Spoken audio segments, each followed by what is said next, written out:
Yes, sir. Yes, sir. You have tuned in to another edition of Sports Shop 27.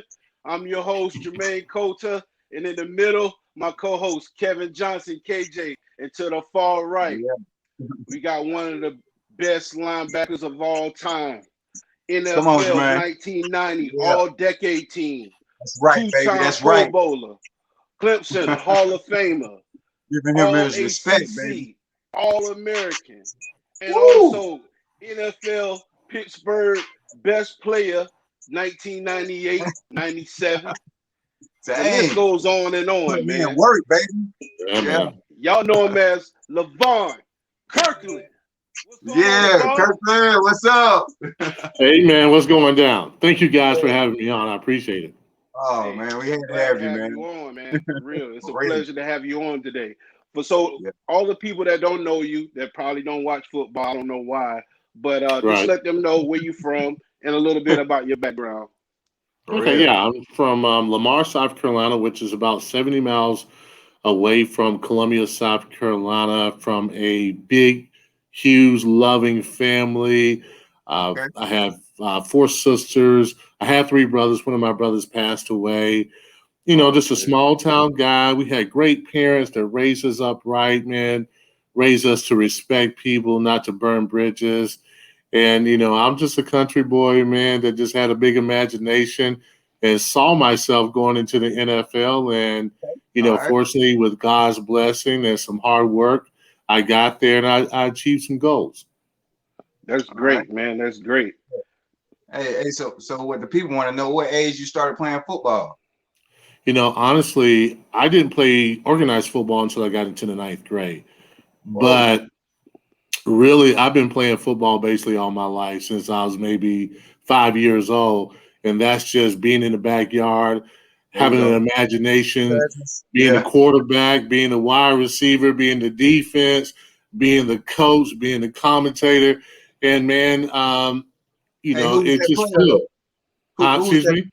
Who was that player that you looked up to it? You know, there wasn't really any players that were playing. They were just players on my imagination. So, for instance, I had a guy named J.J. Miller, who was a quarterback. Randy Johnson was my wide receiver. If I did get an interception, it would be Levon Kirkland getting the interception, scoring in for a touchdown. So, needless to say, I really breathed, I ate, and I slept football, man. Just, you know, my brothers were so good and my cousins that I just wanted to be on that level. Well, I'll take that back. I want to be better than them. And so, you know, that was my goal. It really was. And when I was 11 years old, I told myself, I was like, I'm going to play in the NFL. Man. Great. Good. So you played the backyard, you played tackle man with the football, got your skills and your dodging skills up. You get to high school. What position did you start out playing? Believe it or not, I started out playing a little bit of guard and outside linebacker. But the funny thing was, when I got to high school, the 9th grade, I didn't know how to put on my pads. I had to look at other guys that put on the pads, the thigh boards and the knee pads. I didn't really know how to do that. But, I started off playing on the offensive line and linebacker. And then my JV coach really saw a little bit more, and he moved me to tight end, wide receiver. And I loved this because I started catching touchdown passes, man. It was pretty cool. Dang. That's great. That's great. So did you want to play tight end in college too? You know, I always thought I was going to be a wide receiver, to be honest with you. I grew up thinking wide receiver, but I wasn't quite the wide receiver. I was a good wide receiver in high school, but, you know, outside, you know, when I went to Clemson, they were thinking about putting me even at free safety at one time. But I settled in on linebacker. And a little known story is Coach Ford came to me. We had some tight ends to get hurt my redshirt freshman year. And he's like, listen, we can take you off redshirt and put you at the tight end position. And I thought about it for about 5 seconds, and I was like, well, like Clemson tight ends, only thing they do is block. I like the outside linebacker spot. And I was like, you know, I just really betted on myself. I was like, you know what, Coach, I'm just going to stay outside linebacker, stay redshirted, and develop myself. Great. That was probably the best move you ever made. That was a really good move. Yes. It was. It was. So you get to Clemson from the high school you went to in Lamar, right? You get No, it's recruited. Lamar High. It's Lamar High. Lamar High. And you get Mhm. recruited by how many other schools other than Clemson? And tell us why you chose Clemson over the other schools. Well, I really didn't get recruited that much. I No. got recruited by South Carolina. I know that South Carolina State came in a little late, and Appalachian State came in after I signed my contract. I mean, I signed my letter of intent with Clemson. And really, what happened as far as Clemson and South Carolina was concerned, I was really not a fan of Clemson or South Carolina. I actually like both teams. And I know that's hard for people to believe, but I did. And the difference was Miles Aldridge really recruited me pretty well. Although I was probably like a two-star guy at the time, he recruited me pretty well. He felt like I was a really good athlete. And also what I liked about Miles recruiting, he didn't really make any promises. He didn't shoot rainbows up my butt or anything like that. He told me that we'll give you an opportunity. It's up to you. And I actually like that fact that he said that. I was ready to, I didn't mind competing. Like I said, I come from a big family and you're kind of competing all the time anyway. So when he said that and I went to Clemson, took a visit, I knew in my heart that was the right team for me. And it's so funny, my father, I actually asked my father, where should I go? I did. And he was like, no, this is your decision. I was like, dang, but I just kind of trusted my heart, and I visited Clemson. It was home for me. I felt it right away. Wow. So you chose Clemson. You get there. Who's the player that take you under their wing? Wow. Now I would have to say Jesse Hatcher by far. And a lot of people don't know Jesse Hatcher, but Jesse Hatcher was like a big brother to me at Clemson. He drove me around. He gave me some great advice, and he was a heck of a player. He was a guy that just really practiced so hard. And then the great thing about him was he was also an ROTC, so he would have to go on drills after the games. It was kind of funny. It was unique, but I love the way he carried himself. I love the way he played the game. He played with reckless abandonment. And I mean, and he came from a junior college and he really, nobody saw him coming either. And I like that fact. And I like that he has so much heart. And I just followed Jesse and man, he was real cool to me. And he's still like a big brother to me to this day, somebody that I really admire. So that was the guy. Probably a lot of people don't know Jesse Hatcher was the guy who really groomed me to be a great player. Wow, that's great, man. That's great news. So you guys get there. I see that you had the linebacking core that was the best in the nation at the time. I have some footage I want to share with you about that. Okay, cool. Let's go ahead and get into it, okay? Mm-hmm. This is 1991.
to Cameron.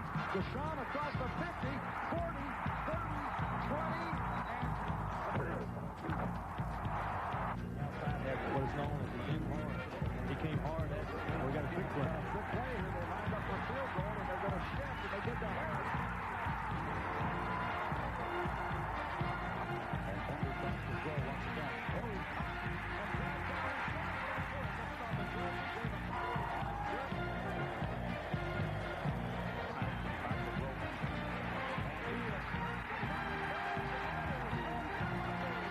This time gives the Broadney block, counters left side, 20, 15, 10, 5, touchdown! Just back to Johnson. Boyd. Counter the option. He has a crease, and he may score.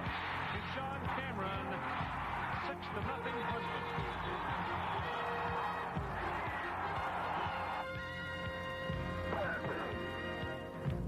Late stages of the third quarter. Bootleg to the right. Gets a block, 20, 15, 10, 5, touchdown! Deshaun back to throw. Needs a lot of yardage here. He's going to go for it all, however. Jerry Smith out there, and he's got it for a touchdown.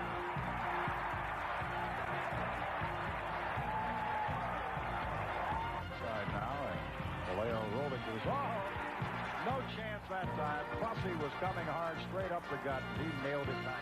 The Armas gets the kick out of there. High floater. Darnell Stevens at the 11. Steps out of one tackle, sweeps hard to his right.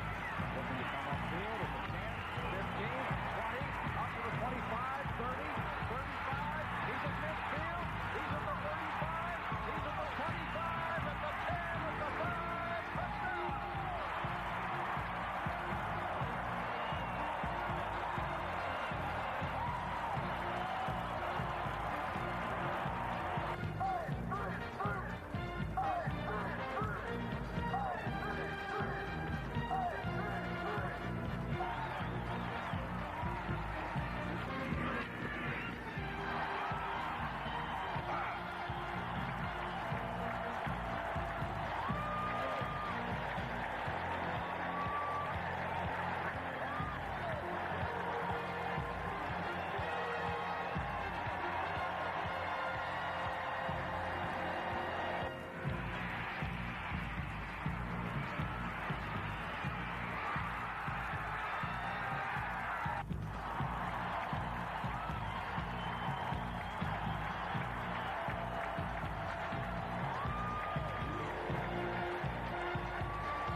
Yes, sir. Yes, sir. We back. Yes, sir. Yeah, 91. Yes, sir. Yeah, That that's was my the ACC champion. right. Talk about that team right there. You guys had some electrifying backs back there with the quarterback and the running back, and your defense was like number one in the country with the linebackers. So talk about being teammates with Ashley Shepard and the rest of the guys on there. You know, one of the things that I feel like I was really blessed with was to be able to play with such great guys like Wayne Simmons, rest in peace, Wayne Simmons, Chester McLaughlin, rest in peace, guys like Ed McDaniel, Ashley Shepard, John Johnson, Briston Buckner, Rob Bodine, Vance Hammond, Dexter Davis. You know, that was a pro team. That team was loaded as far as defense was concerned. Even our third string guys were pretty good. So there's so many guys to name. And then on the flip side, we had guys like Deshaun Cameron. We had guys like Ryan McNeil, Terry Smith, rest in peace. Curtis Whitley, rest in peace. Stacy Fields, Stacey Long. The list goes on and on. My roommate, Tony Kennedy, who was a great fullback in his own right. Rudy Harris, Ronald Williams, Blunt. We had a bunch of guys, man. We just had guys that were really talented. And, Clemson has such a way and a tradition during those times. We were a really tough physical team.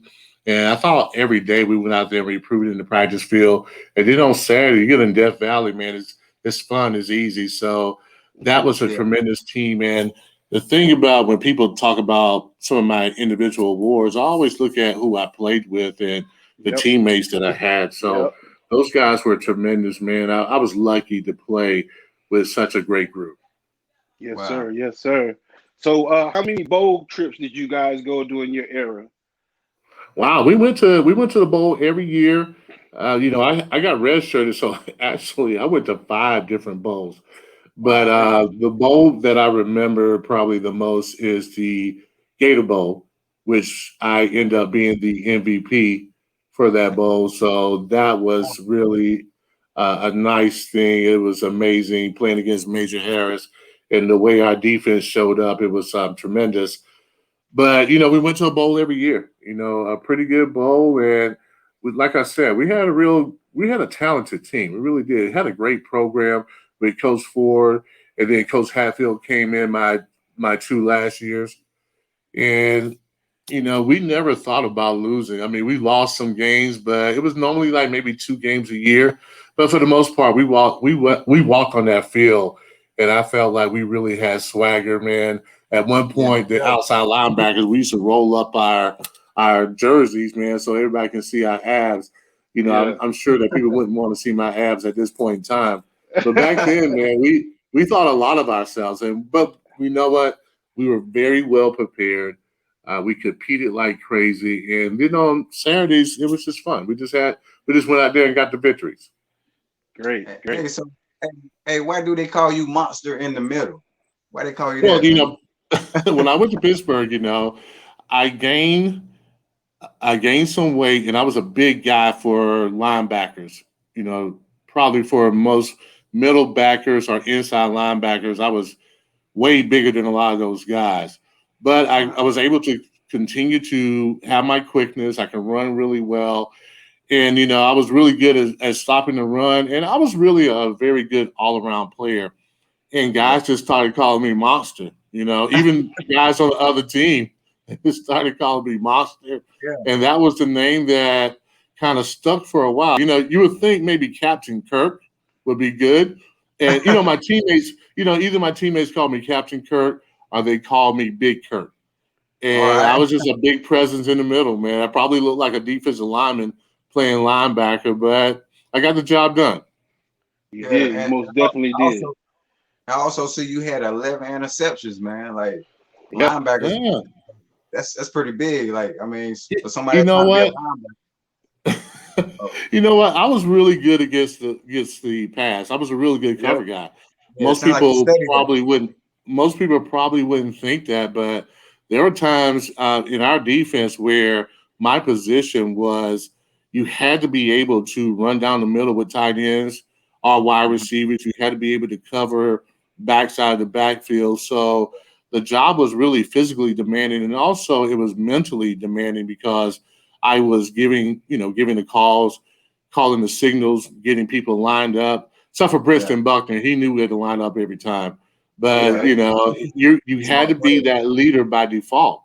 That position you had to be a leader, and I wasn't that coming in to Pittsburgh, but I kind of grew into that position. So I got 11 picks, and it was it was funny, man, because people. I would get people saying like, "How do you run down the middle like that?" Or "How do you get those interceptions?" So I was a unique player at a different time.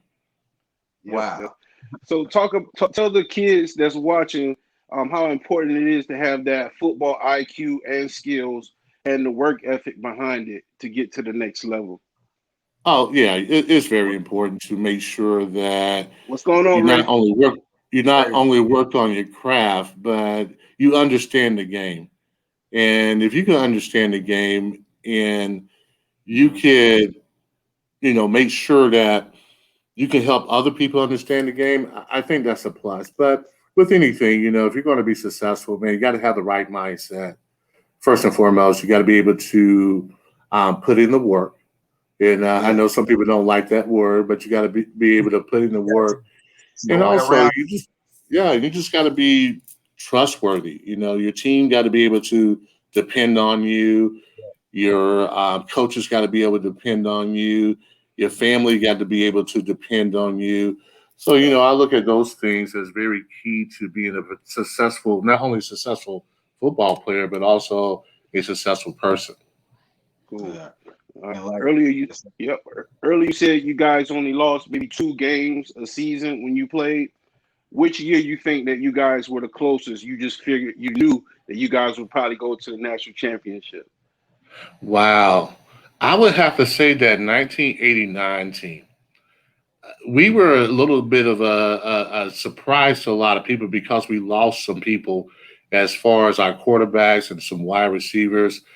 So we kind of, we came on the scene, but our defense was young. We were experienced kind of defense, and we went on a run like 4-0, and I'm thinking, man, we got a shot. We really do. And we end up losing 2 games that nobody saw us losing, to Duke and to Georgia Tech. Georgia Tech, the next year, ends up winning the national championship. And then I thought after we played the Gator Bowl that next year that we were like, everybody was talking about on our team was like, man, we're gonna do it this year. And then we had the kind of the Danny Ford thing that really kind of threw us off a little bit. We were still a good team. We finished up 10-2, but we weren't quite the team that I think a Danny Ford coach team would have been. I think we would have got over the hump. We'd have won those 2 games that we lost. But, that's just kind of how it goes, man. And, you really have to be ready at all times when you're talking about a football team. You have to have a championship mentality, and you have to do whatever it takes. And although I thought that we were probably some of the most talented guys, in a lot of ways, I don't think we were as consistent as we could have been. Yeah, so that makes sense. After you guys wrapped up the bowl games, your senior year, did you participate in the Senior Bowl or did you opt out? Nah, man, I was crazy enough to go to the Senior Bowl. But I went to the Hula Bowl first because the Hula Bowl was kind of the more relaxed bowl, It's just kind of, going to Hawaii, man, that was an amazing trip for me, being a dude from Lamar, South Carolina. But yeah, I went to the Senior Bowl, but that was probably one of the best things that happened to me because that's when Art Shell, who's from South Carolina, was the coach for my team, which is the North team. I don't know how I got on the North team from being from Clemson, but anyhow, I was on the North team, and he walked up to me, and you got to know that Art Shell is a presence, a big man, tall man, and he came to me. He said, "Kirkland, we want to see you play inside linebacker." And I was like, "Okay." And I'm thinking to myself, I never played that position in my life, but also I also looked back on that, tried to see the big picture. And I was like, "Hey, man, just go out there and just go to the ball." Yeah. Like, I didn't have the instincts to play the position. I never played it before, but I was just like, just go to the ball. Whatever you do, just go to the ball. And it really worked out for me. I ended up having a tremendous practice week, and I was highlighted as being, somebody who switched positions. And that when I went to Pittsburgh, that's kind of how they saw me too. And I think most teams saw me as more of an inside linebacker, a guy that was around 240 at that time, but could really move.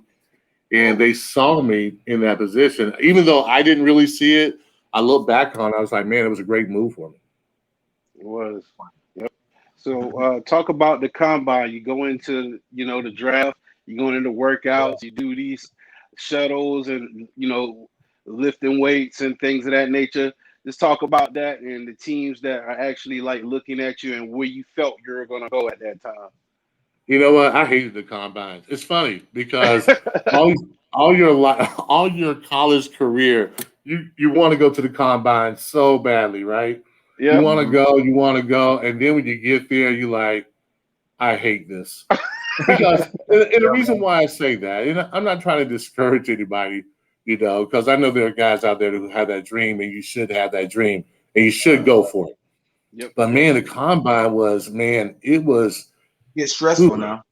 It was stressful, and it was like you're displaying yourself in front of everybody, and I'm talking about let's take off your shirt, let's turn to the right, let's turn to the left. When you first get there, you get poked on for the whole time.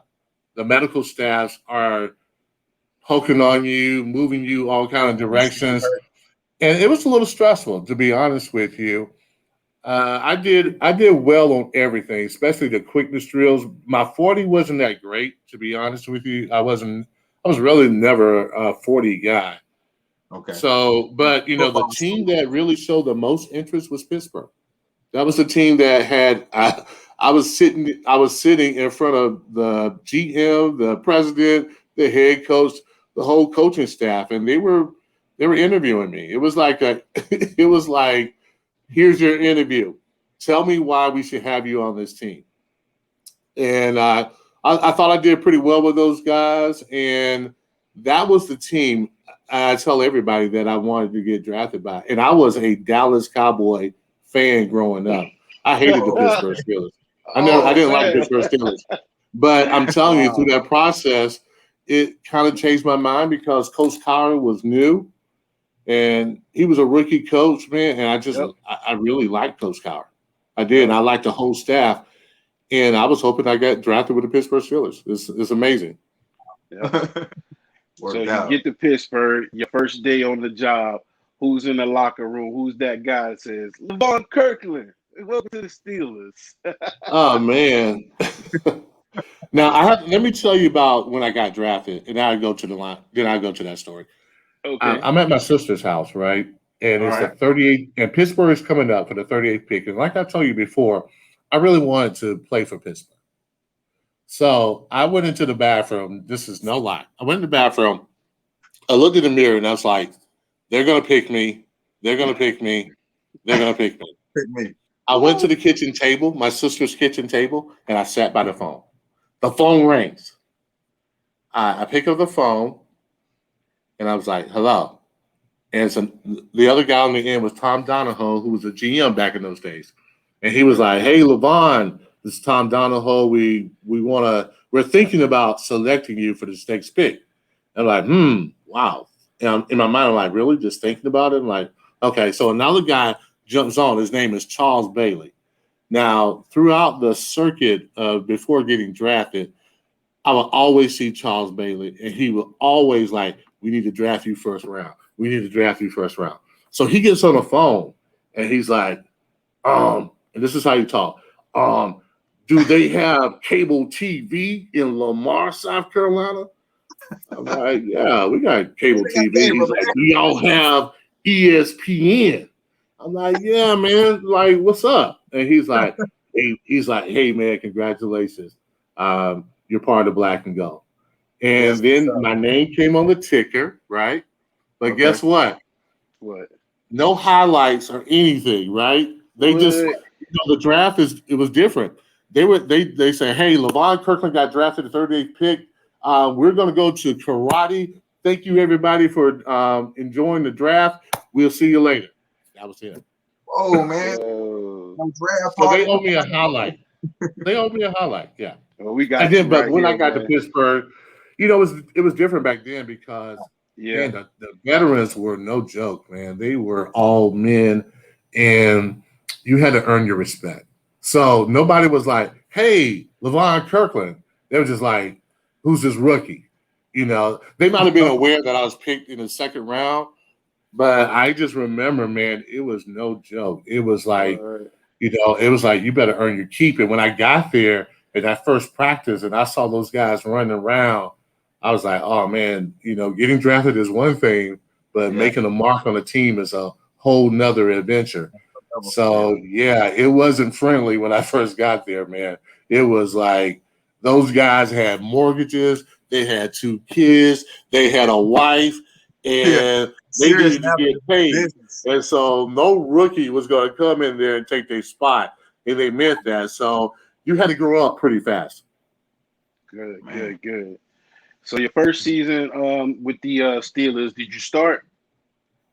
No, I didn't start my first year. And I was naive to think that because we rotated so much at Clemson, I thought that would be the same case.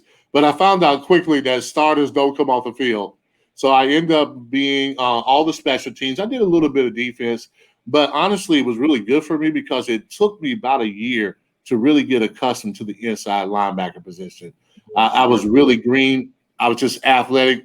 You know, if you ran like a sweep or something like that, you were dead because I was going to run you down. But if you ran like a counter or anything misdirection, I might bump into the other linebacker. I just didn't know the position.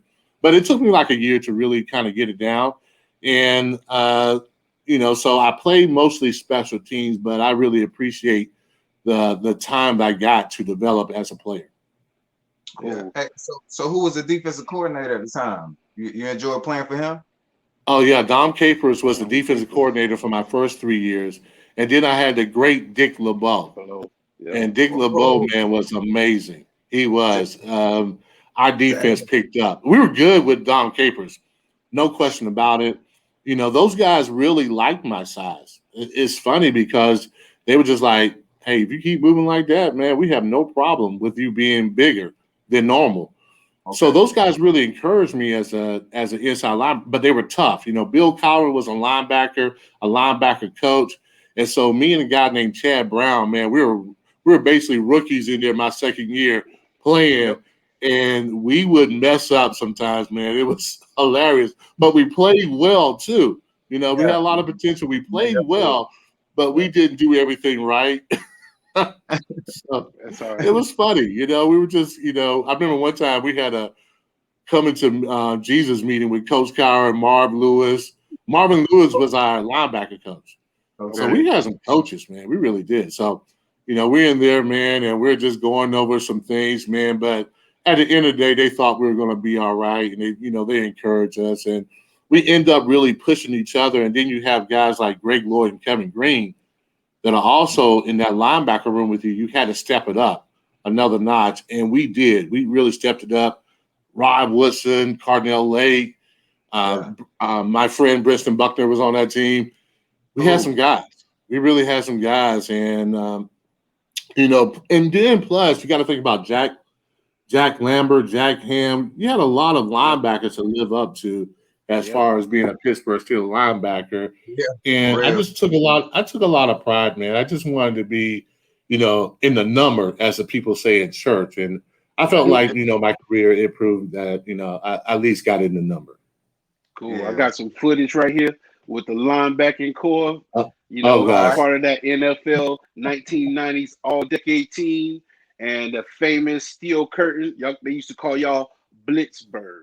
So let's go ahead and check this out real quick. The number 7 linebacking core of all time, the Steelers of the mid-90s. I think the second Pittsburgh set of linebackers all day was probably better than the 70s version because you had Mean-Joe Green and L.C. Greenwood. You had all that pressure and all that heat. Well, in this case, the heat was coming from Lloyd and Green from the outside. In the mid-90s, Greg Lloyd, Kevin Green, Chad Brown, let's get after him, baby, and Levon Kirkland turned Pittsburgh into Blitzburg. When you think about pressure, that's exactly what they did. You get where you feel like you can rush the quarterback. You understand? Rush the quarterback. Do not let that damn quarterback out of there. They had an attitude, that Pittsburgh attitude that Lambert, Ham, and Russell set back in the 70s. That'll cool your ass off. They were just the 90s version of it. That's Steeler defense. That's Steeler defense. Nobody on our number 7 linebacking core brought more attitude than Greg Lloyd. Walk your ass out here and get embarrassed. Greg Lloyd was not a particularly big man, but I think Greg Lloyd's one of the hardest hitters I've ever seen. I don't feel sorry for you. Line up and play football. Greg Lloyd just liked to hurt people. You better slide. I'm gonna bust his ass. That guy across from me, he has to raise his level of play, or he's gonna get his ass kicked all day. I think Greg Lloyd may be one of the best football players I've ever seen. Back, here's Blake. Lloyd gets to him. Loose football. Steelers have it. What a play by Greg Lloyd. In 1993, Pittsburgh found him a partner. Dog rush one, man. Heel on the flip. Kevin Green and he just fed off each other. They can't beat us. They can't beat us, all right? You had pure emotion between Kevin Green and Greg Lloyd. Not today, Kevin is crazy like a fox. I'm with you, baby. I'm with you. If you were going into a troubled situation, I think you'd want to take Kevin along with you. Come on! Let's crank it! There was mayhem on the edges and a monster in the middle. The one that surprises people is Levon. Because Levon, he was rather robust. That 273-pound monster middle linebacker who runs like a gazelle. Kirkland was like a defensive tackle playing at the Mike linebacker. You know, I remember trying to chase that guy down, and he was bigger than I was.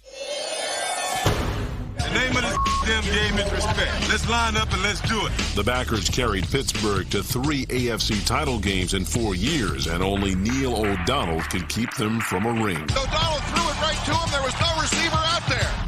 As these guys grew not only into their position, but into each other, they were a formidable force. They were tough to deal with. Yes, sir. Wow, yes, sir. Memories. Yeah. Yeah. Yep. Blitzburg, one of the hardest hitting defense I ever seen in my life. Man, I tell you what, man, it was a great defense. We were innovative at that time. We were doing all the blitzes and the zone concepts behind the blitzes, and a lot of people just really wasn't ready for that. And I think a lot of times that's why you see more teams in that shotgun formation, because back in that day, man, we were crossing and doing all kind of stuff. And if a quarterback, you're under center, you had no time to throw that ball. So, yeah, man, it was great, man. I was blessed to play at Clemson with a lot of great players, linebackers, and then I go to Pittsburgh, and it happened again, you know, with some guys that were really good players, man. It was fun. I had a lot of fun. Man, that locker room was filled with nothing but Hall of Famers. You got Rod Woodson, Cornell Lake, yourself. I know you're going to be on there. Greg Lloyd, Kevin Green. I mean, the list is good. That's one of the best defenses in the 90s you can put together, man. I was amazed. My uncle's a big Pittsburgh fan, so, you know, that's all they talk about. Wait till the steel curtain comes Sunday. You'll see what type of team you have. So, you know. Well, you know, we're products of Coach Cowher. The Pittsburgh Steel away. It's a blue collar city. They love defense, and it was a great place to play. I tell you what, Death Valley was a great place to play. Pittsburgh was a great place to play. Like I said, I was really fortunate as far as my football career concerned, because the fans with both teams loved back in those days. They loved defense, and I was just happy to be a part of it, and to be a significant part of it was great. But we also had Hall of Famers like DeMonte Dawson and Jerome Bettis, those kind of guys. So we had a team. They did a good job of putting a team together, and it's always good when you play with men that really are about the same thing, and they're about being great. And that's the one of the few things that I really liked about being with Pittsburgh. You know, Chad Brown and I, we were younger, but we wanted to be great. And so we did whatever we could. We had great examples with Kevin, Greg, and Rod Wilson, Lake. We had some great examples, guys that were role models for us. And when you have greatness in the room, man, it makes everything better. And also, Clemson and Pittsburgh from the top to the bottom was just phenomenal, you know, and that vision has to be throughout the room. You have to buy into it, and that's what we did. And the great thing with Clemson and Pittsburgh, no joke, is we took ownership in the way we play. The coaches coach, but when we got on that field, we took ownership of not only our teams, but ourselves as individuals to make sure that we play to a certain level. And like I said before, back in that day, especially with Pittsburgh, dude, you had to earn your stripes, or those guys would not let you play. Forget the coaches. The players wouldn't let you play. They would be like, he can't play with us. That's how bold it was. It was like, that guy cannot play with us. So if you made that team and you were a starter, you earned that start. You earned that position, because guys like Rod Woodson and Greg Lloyd would just call you out. If you didn't play to a certain level, they'd call you. I'm serious. They would just call you out. They really would. And so, man, like, dude, you got to bring it every game, every practice. Wow. That's a lot. That's intense. Go ahead, KJ. Yeah, so you got an opportunity to play in the Super Bowl, man. How was that though? For real? Oh, that was amazing. That was the stuff that I dreamed about in my backyard. You know, if I even went to take out the trash, man, I was the guy who intercepted the ball and ran it back for the touchdown, won the Super Bowl. That was my dream to do it.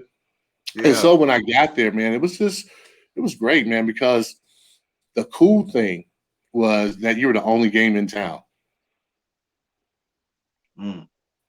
Wow. Nobody should cook it. But for some reason, I kind of like that kind of stuff.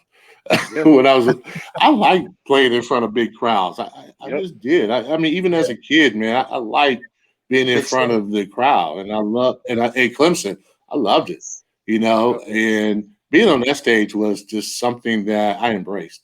And fortunately, I had a really good game, but I always liked the big stage.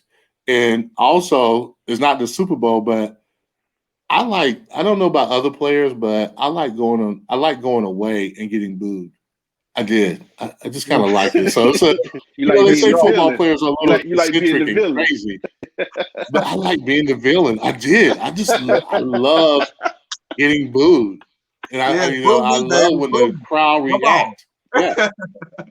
Okay. So the Super Bowl was amazing. Even though we lost that game, I thought that was a game that I really actually, I think on that stage, that's when people really started recognizing me a little bit more. Yeah, you did. You made some great plays in the backfield that day. I can remember that game. But thank you. So you left the Pittsburgh Steelers, and what team did you go to? I think this is maybe in 2001 or 2002. Yeah. I went to Seattle. I went to Seattle first. And that was a different experience for me because, at that time, the only thing I was shown was loyalty with my teams, with Clemson and then with Pittsburgh. But you realize it is a business and that, they always looking for somebody who they think is better, and it's hard to say not to take it personally because I think as an athlete, you always take your play personally. Mm-hmm. But I understood as well. So I went to Seattle, and it was a really good experience for me. I got to be a leader on the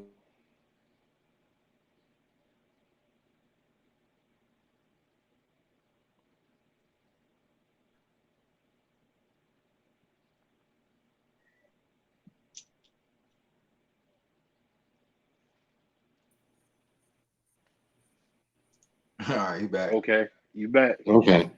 Okay. Yeah, I was just saying, I went to Seattle, great experience there. Then I went to Philly and almost got back to the Super Bowl at Philly, but it didn't happen. And I tell you, I decided to retire, after that season because Michael Vick was playing for the Falcons, and we played him in the playoffs.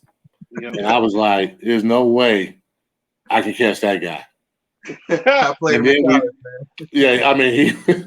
He was so fast. It was ridiculous. And I know most time, you're thinking like as a player, you're always raw, and you're always giving it 100%. But one time, man, he flashed by me. You got to think about flash. And he just kind of flashed by me like that. I'm like, whoa, what just happened? I didn't even move. He was gone. I was like, wow. I mean, they're going to bring him in that fast now? They're going to bring in quarterbacks like that? 4.2 speed. 4.2 speed. And it was for real 4.2 speed, too. It was amazing. I thought Deion Sanders was the fastest guy I ever saw in my life. Yeah. But Michael Vick, he took that bootleg and, boy, he didn't get a touchdown or anything, but I felt his presence. Yeah. I was like, boy, I hope they don't bring many more like that in the league. Yeah. Yeah. I was like, man, that guy, I can't run that guy down. What's up, Al Troy? Al Troy, what's up now? Al Troy Project. Yep. Oh, that's my guy. Yep, former linebacker Clemson and Tampa Bay. That's my son's nephew. And my son's uncle, actually. Yes. All right. Yep. Cool. Yeah. That's what's up. So you left Philly, and then you end up coaching a little bit. Talk about that a little bit. Well, actually, I didn't really want to get into coaching at first. So I went back. I left, and then I actually went back to school. I didn't finish my degree. So it's been like 11, 12 years before, during that span of time. Uh-huh. And so I was like, I promised my father I would get my degree. Uh-huh. But it was kind of intimidating going back because now you're that old dude in school. Uh-huh. But when I got there, they were like, hey, you only got like 14 more credits. Hey, you're going to graduate. I was like, let's do it. So after I heard that news, man, I didn't care about being the oldest one in class. I enjoyed it because you know what happened was the football aspect of it and doing all the studying and the film watching really helped me become a better student as I went back. I understood how to study better. So when I went to school, man, it was great. I mean, I really learned a lot, man. I enjoyed learning. I think in football, you kind of caught up with being in football, in school, and it's tough. And, back then, we didn't have a lot of mentors or people to show you this is how you do it. Okay. And so I always said we were kind of in survival mode, trying to make sure that we're on par academically. But on that football side, they wanted it. You had to give them everything. So a lot of times, man, you would be exhausted. And, it was tough. It really was. It was tough. And a lot of guys, unfortunately didn't graduate or didn't go to the NFL back in my day. So, but I didn't want to talk to anybody about education or talk to any classes until I got my degree. Yeah. So I didn't speak to any classes or anything until I got it. Once I got it, man, it was a thrill, man. It was almost better than playing football. It really was. Walking across that stage after being in the NFL for so long, and it wasn't, I was financially stable. It wasn't anything about that. It was just, I just could not go on without having that degree. Yeah, you had to finish, man. I had to finish it. I felt incomplete.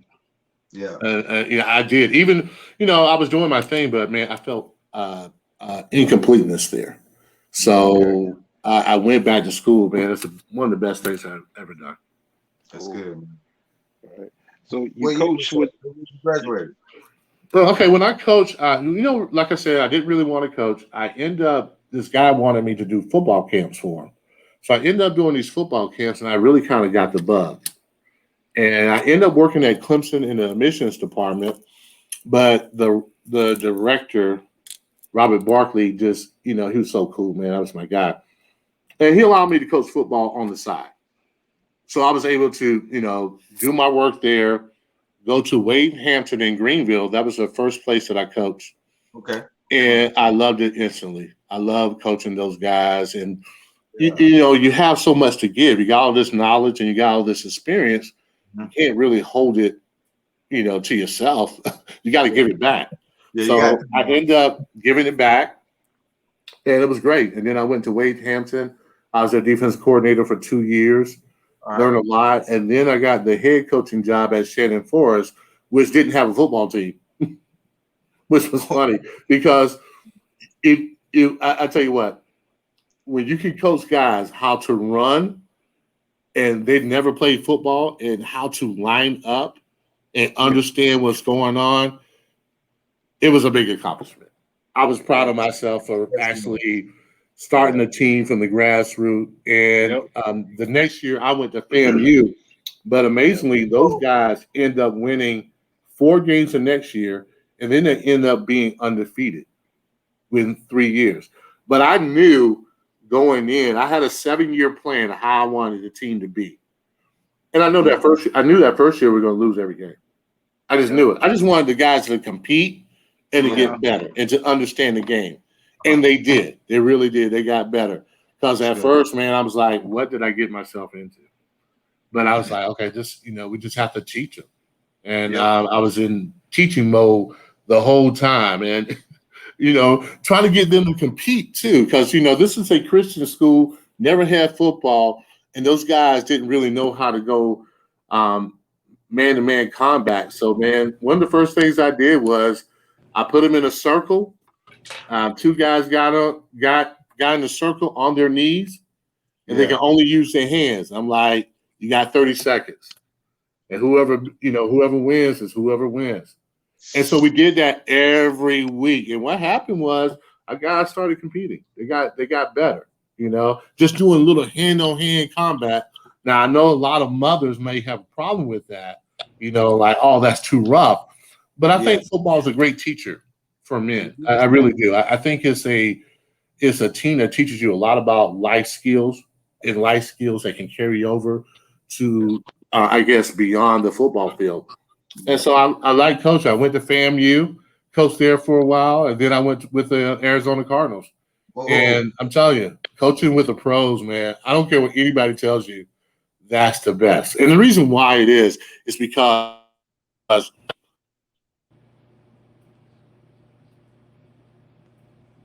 people have stereotypes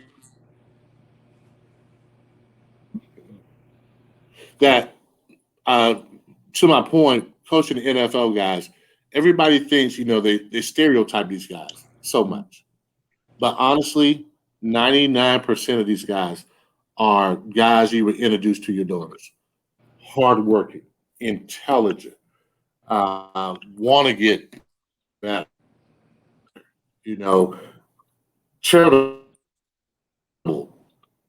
I mean, if you see the NFL guy, they're going to give back to the community.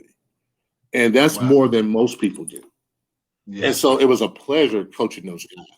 And this is what I say about them. If you can help them get better, they love you and they will listen to your every word. And because I've been in the league for a while, I would just tell guys like, listen, man, I'm just trying to get you paid. I'm trying to get you more money. And they'd be like, okay, Kirk. And, they were like, okay, Big Kirk. I'm like, I'm telling you, I'm just trying to get you money. Listen to me. I've been there for a while. Let me help you get there. And most guys were responsive to it. And they were just like, cool. Yeah. So you got the chance to coach Larry Fitzgerald, right? So how was that up close? I was there with Larry Fitzgerald. Larry was one of the first players. I mean, he went to Pittsburgh. And, that was a time, I think maybe a couple of years, my wife passed away. And his mom passed away about your wife. And then one day in practice, man, he just tackled me from my ankles and I fell down. So Fitz was amazing. He's one of the best players I've ever seen. Really. I mean, to see that guy up close and personal every day for 2 years was a pleasure. To see a professional do his thing every single day. I mean, he's going to be a first ballot Hall of Famer, no doubt about it. Oh, yeah, but he came to work every day. And, for him, he was an outside guy. And then he came into the slot. And wow. And I think that's why he played as long as he's played, because he was willing to adapt to a different position. And a lot of guys they're not going to do that. But, yeah, Fitz was a great guy. We had a lot of great players. We really did, man. Patrick Peterson. We had Honey Badger was on that team. So we had some guys, man. We really did. Wow. Cool. So let the people know what you got going on now, Levon. Oh, man. Oof. The number one thing I have going on now is I'm with the South Carolina Football Hall of Fame. Yep. Where we educate, empower, and encourage our South Carolina students. I don't know if most people know this, but we're ranked 43rd in the nation as far as college and career readiness. I don't know about you, but that's a problem. That's a serious problem. And that problem affects not only our community, our state, but really our young people. Yep.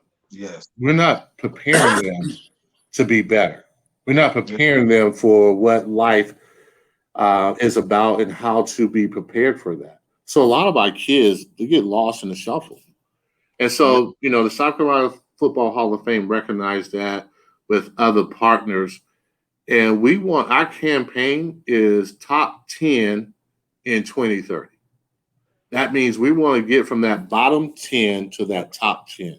And what we're doing with projects like my podcast, The Inside Blitz with Levon Kirkland, we're galvanizing other programs that are out there.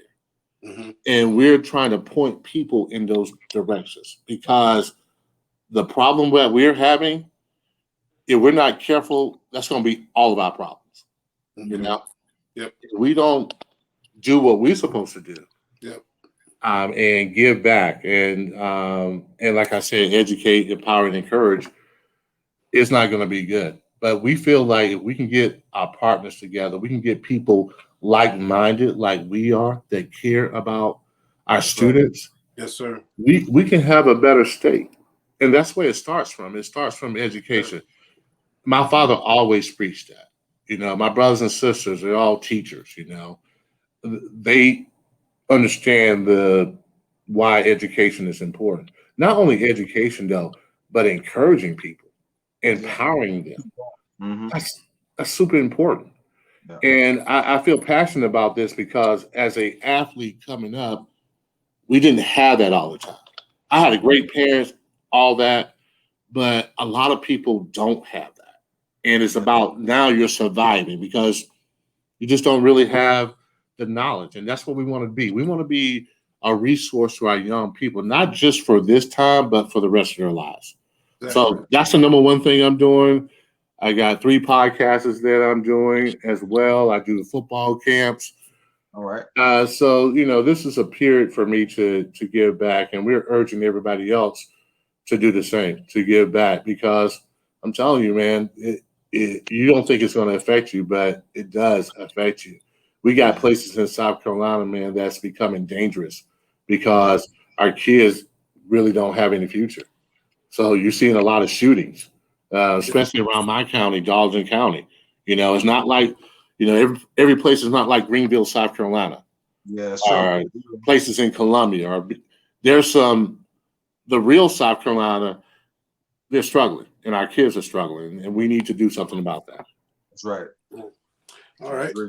So what platforms can everybody find you at? I heard you have your podcast. You have 3 of them. Yeah. Can you let everybody know the links to those and where they can tune in? Yeah. One is Inside Blitz with Levon Kirkland. That's with the South Carolina Football Hall of Fame. So if you go on our website, scfootballhof.org, you can find us there. We're also on YouTube and all the other platforms that are out there. I have a fan media platform, and we basically talk about Clemson football. It's from a fan perspective, and I got 4 of my friends that do it with me. And there's one there. Her name is Janine Bowman, and she does a heck of a job, man. She was the first homecoming queen. Okay. African American homecoming queen at Clemson University. Okay. And I got my friend Tony Kennedy, who was my roommate. Yep. My cousin Dwight, Derek Sullivan, and one of my best friends, Sylvester. So I have those guys doing it with me, and then I do something for the Believe Network, and I do it with a guy named Will Vandervoort. Is it Will Vandervoort? Yeah. And man, we talk about Clemson football as well. Okay. And so I got those 3 things going, but the one that is really dear to my heart is the Inside Blitz with Levon Kirkland. Yep. Because we talk about success. We talk about sport. We're a sports and leadership podcast. So we talk to different people that have made our Hall of Fame, but also we talk to young student athletes who they're doing their thing. We have a Bridge Builders Excellence Award coming up on June 21st, man. And we highlight our students that are doing not only well on the field, but academically and in the community, man. We're doing our top 10, and we're going to be interviewing those guys. I'm telling you, if you want to be inspired, you need to watch the Inside Blitz with Levon Kirkland. It's amazing. All right. Check that out, man. All right. We appreciate it. Yes, sir. Yeah, thank you guys. No problem. We appreciate you coming on the show. It was a great success, great show. Yeah. You had a lot of knowledge and information to give the youth and a lot of good stories. We'd love to have you back on, especially when you have an event or a camp or something like that. We'd love to have you talk about that in a little more in detail, okay? Yeah. All right, man. Yeah, sounds good. Thank you guys for having me on again. I really appreciate it. No problem, man. You guys have just real. Yes, sir. Yeah. You guys have just tuned in to another edition of Sports Shop 27. I'm your host, Jermaine Colter. And in the middle, you give a shout out to Big KJ, Kevin Johnson. And to the right, hey, we got future Hall of Famer NFL. Y'all can go ahead and do it. He's the man. One of the best linebackers in the history of the NFL with the Pittsburgh Steelers, former Clemson, a Hall of Fame linebacker, All-American ACC, and two-time Pro Bowler and NFL All-Decade Teams, 1990 linebacker Levon Kirkland. All right. Hey, man, can I get you guys to be my promoters, man? I can give you a check or something. Hey, man. Hey, we can talk about it. We can talk about it. All right, stay on the line when we get off the show, okay? All right, dude. All right. Until the next time you guys tune in, wear your mask. Don't forget to shop at our sports apparel shop. That's right. You just hit the link on our Facebook page. Follow us on Spotify and Deezer. Be safe. Wear your mask. And it's not how you start, it's how you what? How you finish. How you finish. Yeah. All right. Peace. Later. For real.